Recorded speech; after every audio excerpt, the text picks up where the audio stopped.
Maraming salamat po sa pagpunta nyo ngayong hapon or gabi. Ayan. Thank you, Inay, for your presence, of course. Ganda ng project. Gusto ko yung ginagawa ko at saka masaya ako. Today, gusto naming malaman mo na kung gaano ka kamahal. Dito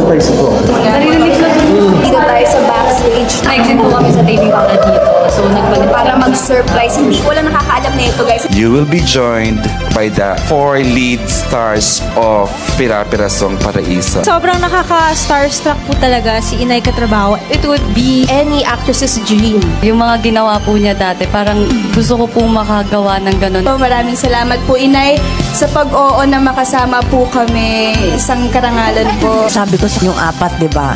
Huwag kayong ma-intimidate kahit kanino. Kasi masisira yung acting mo.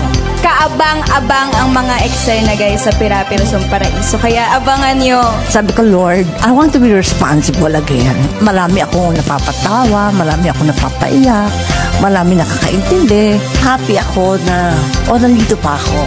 Minsan, syempre may mga taong nagko-comment sa atin na, hindi kayo magaling, ganyan-ganyan. Sobrang nade-drown out ko na po yan kasi si Miss Maricel Soriano na po nagsabi mismo na magaling kami. So, yeah, the opinions of the Kaya other people bahala kayo are dyan. not valid anymore. Tama po. Thank you, Nay. Alright.